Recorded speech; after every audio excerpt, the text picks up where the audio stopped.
Hi, my name is Amanda Gustin, and I'm the Public Program Manager for the Vermont Historical Society.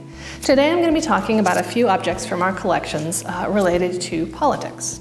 So the two objects that I have are both from the 1970s, and they are among my favorite pieces in the collection because they're not really something that you would see here in 2020.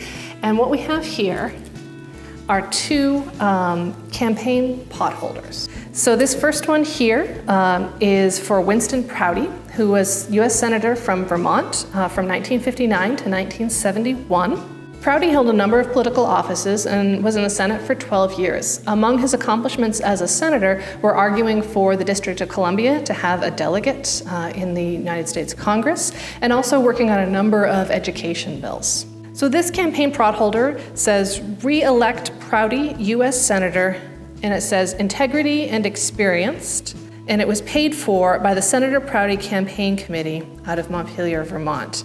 It's got this green lettering and this beautiful green edging, and it's got this sort of fun fabric here on the back. It's not very large, you can see it here in my hands, but it would have been plenty to use. It doesn't look like it was ever used. There are no burn marks or food stains or anything like that, like you might have on a potholder in your kitchen. We're talking about these political potholders today for a couple of reasons. They're sort of unusual. Campaign material takes a lot of different forms, but we don't as much see potholders with political messaging on them today. We have a number of different examples. This isn't just the Prouty campaign. I'll talk about another one in a moment. But these are campaign materials that were made to appeal to a particular demographic. These are largely meant to appeal to women. A couple interesting things to note about that. Women had had the vote for about 50 years at this point. They had achieved it in 1920. We're in the centennial of that this year. And the idea of courting them as separate from their husbands. You know, for a long time, campaigns thought that women would just vote the way their husbands voted. But the idea of creating a campaign material that is meant for the kitchen, that is meant for daily, regular use in the kitchen, something you would see every day in the kitchen, is an attempt to specifically speak to women. And it's sort of an interesting note in the broader context of campaign materials. Now, the other potholder I have here, I love because it actually uses the medium of the potholder to convey the message as well.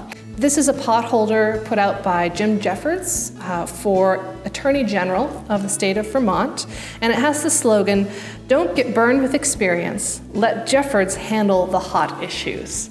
On a potholder. That's pretty great. This particular one has a sort of interesting yellow fabric around the outside, and it's also pretty small. It's about the same size as the other one, probably from the same election, certainly from within the same couple of years. Now, Jim Jeffords, just a brief note on him. You may remember his name. He was a longtime politician from Vermont, Republican politician. He did win this election as Attorney General of Vermont, and then became U.S. Representative from the state of Vermont. He held that office until 1989, when he was elected United States Senator from the state of Vermont. We mostly remember Jeffords today, not necessarily for all the many other things he accomplished over the course of his career, although there were quite a lot of things that he did, but because in 2001 he made waves by changing his party affiliation from a Republican to independent and announced that he would caucus with the Democrats. At a particularly sort of fraught moment, he actually tipped the balance of the Senate at that time.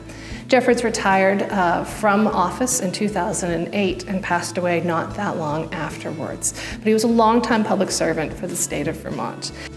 Thanks for joining us today. For more about the Vermont Historical Society, make sure you're following us on social media.